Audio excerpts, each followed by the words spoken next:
Antes de continuar, Ramiro, quiero que veamos un micro que hemos preparado sobre la faja petrolífera del Orinoco, que puede ser bien interesante para conocer todo el potencial petrolero que tiene nuestro país. La faja petrolífera del Orinoco es la fuente de reservas de hidrocarburos más grande del mundo. Está ubicada entre los estados Guárico, Anzoátegui y Monagas. Esa franja norte del Orinoco tiene una extensión de 55.315 kilómetros cuadrados y el área que explotamos actualmente es la quinta parte. Estos 4 campos tienen reservas totales por el orden de 1.300 millones de barriles, de los cuales casi 300.000 millones son reservas probadas. Quien más se acerca es Arabia Saudita, con 265.000 millones, una diferencia a favor de Venezuela de más de 30.000 millones de barriles en reservas probadas. ¿Qué significado tiene esta inmensa riqueza que está allá en la faja del Orinoco? ¿Qué significado tiene para Venezuela y para los venezolanos? Esa riqueza tiene valor solo si la extraemos, si la producimos y la vendemos. Si está allá abajo y se queda allá abajo, pues poco nos ayuda en general a la economía y a la sociedad. Pero en todo caso, la magnitud es tan grande que es un reto inmenso, pero que está dentro de lo que Venezuela, dentro de las capacidades que Venezuela puede emprender, porque aquí necesitamos una ecuación entre tecnología, que la tenemos o tenemos acceso a ella. ¿Cuáles son las metas de producción de la faja? Las metas que ha faja establecido el Estado venezolano. Desde que comienza a producir cifras significativas de 300, 400, ha seguido creciendo. Según los últimos reportes oficiales de PDVSA, han pasado de 1.200.000 los barriles diarios que se extraen de la faja.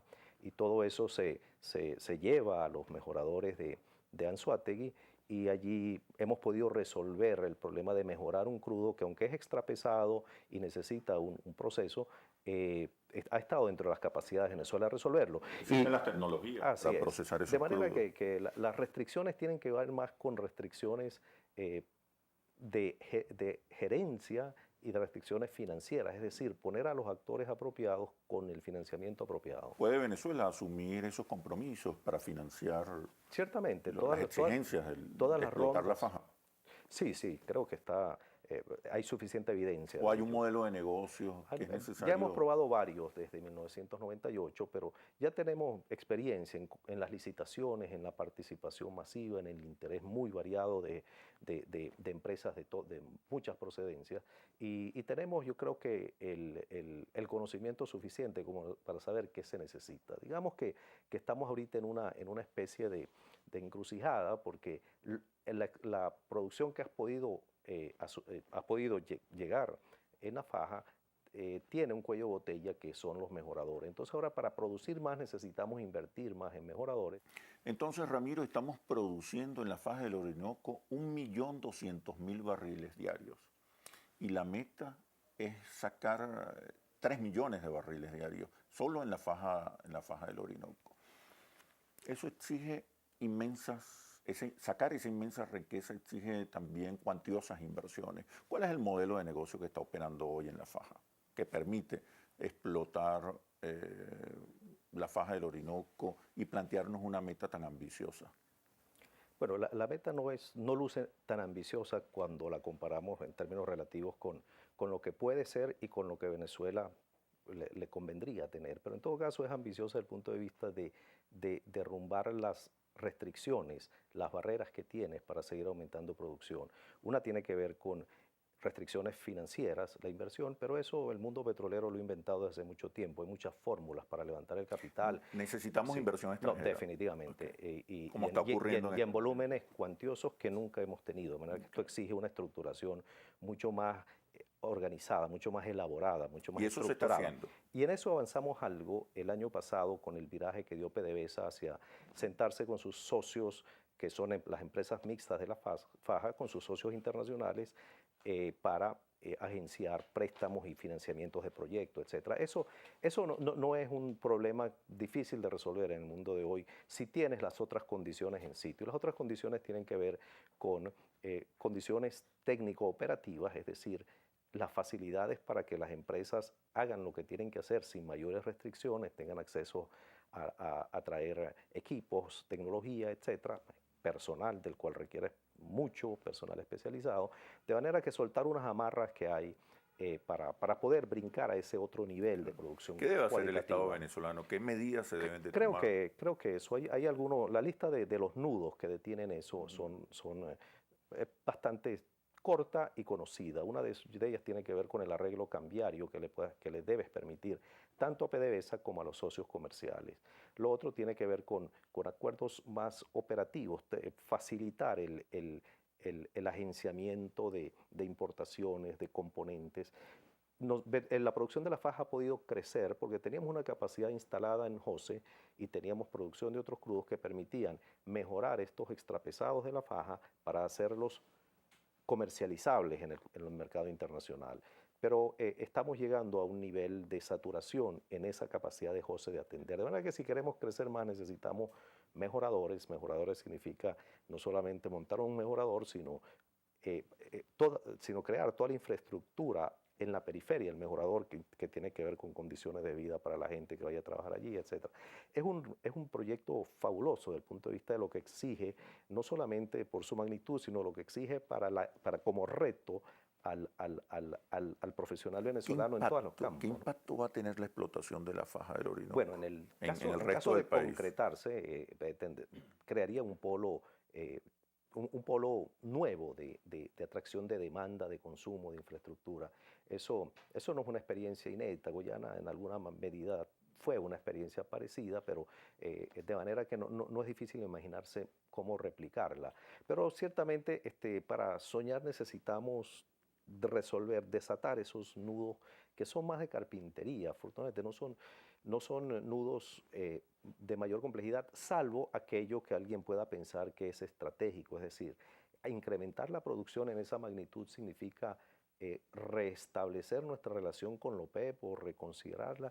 Ese es un tema que la alta política debe resolverla. Pero en todo caso uno se hace esta pregunta, por ejemplo, ¿por qué si Arabia Saudita producía menos de la mitad de Venezuela a finales de los 60, cómo hoy produce 4 veces más que Venezuela, siempre dentro de la OPEP y siempre siendo reconocida como un productor confiable y la explicación tiene que ver con esa satanización histórica al que hemos sometido esta riqueza petrolera? Nosotros somos culpables de eso, ¿no? Nunca nos propusimos, y estoy hablando desde hace 40, 50 años, tener un desarrollo alrededor del petróleo. Es decir, pensar que Venezuela puede ser un emporio energético más que petrolero, con toda una cadena de derivados y de productos y de tecnología asociada a producción de energía convencional, no convencional. Es una de las grandes ventanas abiertas que tenemos para pensar que este país tiene un futuro, tiene algo que ofrecerle a sus habitantes y a las generaciones que vienen. Y además tenemos la condición básica, que es tener el petróleo. Entonces, luce como natural pensar en esa dirección, más que... Además va a tener un impacto social la explotación de la faja. Imagínense... Viviendas, centros comerciales, industria, definitivamente. Diversificación de la economía. Venezuela ahorita produciendo 6 millones de barriles, que es lo que queremos producir en el 19, o 10 millones de barriles como lo está produciendo Arabia Saudita hoy. Imaginémonos el país que tendríamos en esas condiciones. Yo creo que preferimos estar en ese país que en un país de 3 millones de barriles. Por supuesto. Oye, quiero que veamos un video ahora sobre el modelo de negocios que está operando en la faja petrolífera del Orinoco, la participación de empresas extranjeras con cuantiosas inversiones, ya que el Estado por sí solo no va a poder explotar la faja del Orinoco. Veamos este video que también es muy interesante para conocer a profundidad lo que está ocurriendo en la faja petrolífera del Orinoco. Una empresa mixta es un tipo de negocio cuyo capital está compuesto por inversionistas internacionales y capital del Estado venezolano. En 2006 se creó en Venezuela este esquema enfocado en el sector petrolero para el desarrollo de actividades primarias como la exploración, la extracción en estado natural, recolección, transporte y almacenamiento inicial. Entre 1976 y 2005, Venezuela mantuvo convenios operativos que en su mayoría dejaron ganancias superiores para las empresas extranjeras. Representaron el pago de impuestos preferenciales e incluso la evasión de ellos. Los costos operativos corrían por parte de Venezuela y el Estado pagaba por la producción excedente cuando el campo era mejor de lo considerado inicialmente.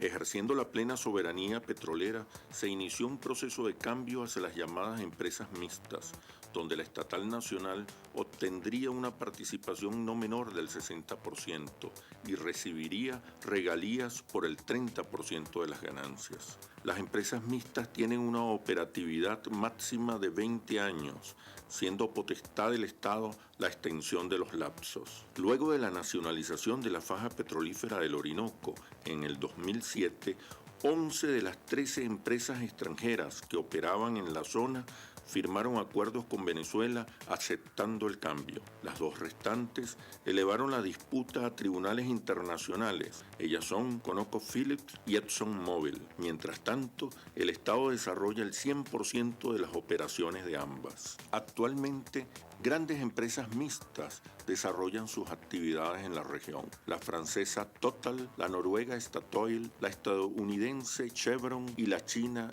CNPC en Campo Junín. Chevron, la británica BP, Repsol y la Corporación Nacional de Petróleo de China en Campo Carabobo. En Ayacucho, Chevron y la rusa Rosneft está presente en Junín, Ayacucho y Carabobo y es el mayor socio petrolero de Venezuela. La explotación de la faja del Orinoco es de extraordinaria importancia para la industria petrolera venezolana. Venezuela es una potencia petrolera. Debe ser una potencia petrolera.